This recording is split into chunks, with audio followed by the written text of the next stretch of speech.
का कश्मीर में अक्सर बेशतर हमने जो अफवाहों को वो सच बनते हुए देखा। अफवाह ये है कि जम्मू कश्मीर की पॉलिटिक्स में एक बड़ा बदलाव आने वाला है, जो दरअसल एनसी के प्रेसिडेंट डॉक्टर फारूक अब्दुल्ला के पिछले 4 दिनों से दिल्ली में हैं, जहां बताया जा रहा है कि उनकी मुलाकात जो है बीजेपी के बड़े लीडरों से हुई है।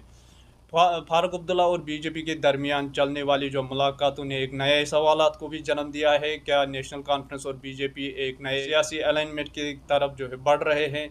क्या 2029 के तक कश्मीर की पॉलिटिक्स में एक नई जो है सरप्राइज देखने को मिलेगा? 2-3 दिनों से हमने जम्मू कश्मीर के हवाले से डेवलपमेंट देखी। पहले जो है लीडर ऑफ अपोजिशन और बीजेपी के लीडर जो है सुनील शर्मा भी होम मिनिस्टर से मिले। उसके बाद उमर अब्दुल्ला साहब की मुलाकात भी जो है होम मिनिस्टर अमित शाह साहब से हुई है। और फारूक अब्दुल्ला का पिछले 4 दिनों से दिल्ली में होना कहीं ना कहीं ये जो है अफवाहों का जो वजह भी बन सकती है। और सबसे पहले इसकी थोड़ी कॉन्टेक्स्ट समझने की ज़रूरत है। जम्मू कश्मीर में अक्टूबर 2024 में सरकार बनी थी। वो नेशनल कॉन्फ्रेंस और कांग्रेस ने मिलकर बनाई थी, लेकिन शुरू के दिनों से ही दोनों पार्टियों के दरमियान रिश्ते मजबूत नज़र नहीं आ रहे थे। कांग्रेस अभी तक जो है फॉर्मली गवर्नमेंट का हिस्सा नहीं बनी और कैबिनेट के अभी 3 सीटें भी खाली हैं।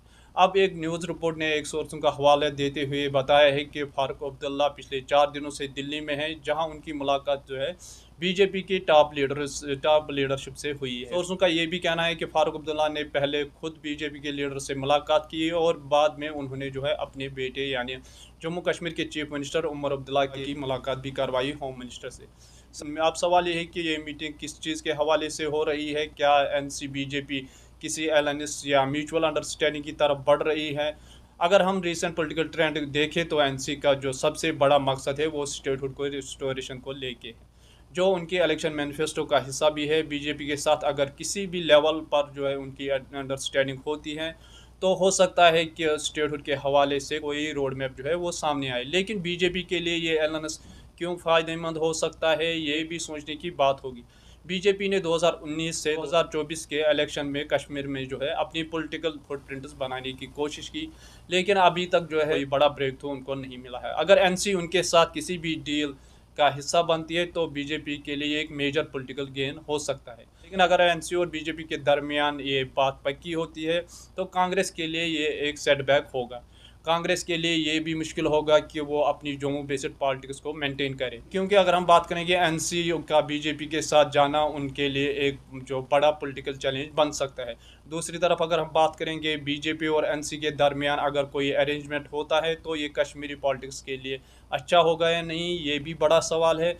अगर एनसी और बीजेपी एक नई पॉलिटिकल इक्वेशन की तरफ बढ़ते हैं तो ये जम्मू कश्मीर की सियासत में एक सिग्निफिकेंट जो शिफ्ट होगा।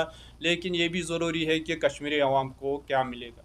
क्या स्टेटहुड वापस मिल सकती है, ये भी बड़ा सवाल है। क्या बीजेपी और एनसी के मिलने से जम्मू कश्मीर की बेहतरी हो सकती है, या ये सिर्फ एक इलेक्टोरल स्ट्रेटजी है जो 2029 के इलेक्शनों को मद्देनज़र रखकर ली गई है? ये सब सवाल जो है अभी ओपन हैं और अगले चंद दिनों या हफ्तों में ये हमारे सामने होंगी। लेकिन सवाल अब ये है कि क्या एनसी बीजेपी के साथ जाएगी? अब अगर हम इसकी ग्राउंड रियलिटी देखें तो एनसी और बीजेपी की आइडियालॉजी मुख्तलिफ है, लेकिन सियासत सिर्फ आइडियालॉजी से नहीं होती बल्कि यहाँ फ़ायदे और सर्वाइवल का भी खेल चलता है। ये लगता है कि फारूक अब्दुल्ला जैसे जो स्टालवर्ट पॉलिटिशियन ये समझते हैं कि अगर एनसी को कश्मीर में अपनी स्पेस बनाई रखनी है तो उनकी जो है उनको जो है एक नए एलायंस को एक्सप्लोर करना होगा। जिस तरह से उन्होंने इलेक्शन में वादे किए थे, जिस तरह से उन्होंने दावे किए थे मुफ्त बिजली या बाकी जितने इलेक्शन में उनके मैनिफेस्टो के हवाले से अगर हम बात करें तो लेकिन सवाल ये है कि क्या एनसी का जो है ट्रेडिशनल सपोर्ट बीजेपी के साथ एक इस एलायंस को एक्सेप्ट करेगी? बीजेपी की पॉलिसीज़ और एनसी की वोटर्स के जज्बात मुख्तलिफ है। अगर ये एलायंस होता है तो एनसी को अपने जो वोटर बैंक का बैकलैश भी फेस करना पड़ सकता है। ये अलायंस पॉसिबल है या नहीं, लगता है कि फ़िलहाल ये सिर्फ एक पॉलिटिकल टेस्ट फेज़ है। एनसी देख रही कि बीजेपी क्या ऑफ़र कर रही है और बीजेपी देख रही कि एनसी कितने जो है कितना कंप्रोमाइज़ कर सकती है। अगर बीजेपी स्टेटहुड के मुद्दे पर कोई पॉजिटिव इंडिकेशन देता है तो मुझे लगता है कि एनसी के लिए ये अलायंस का एक्सेप्ट करना वो एक तरफ का पॉलिटिकल जो है सिग्नल हो सकता है। लेकिन अगर ये अलायंस होता है तो जम्मू कश्मीर की जो पॉलिटिक्स का एक नया चैप्टर शुरू होगा। ये सिर्फ एनसी और बीजेपी का मैटर नहीं रहेगा, ये जम्मू कश्मीर के ओवरऑल जो है डायनामिक्स को बदल दे सकता है।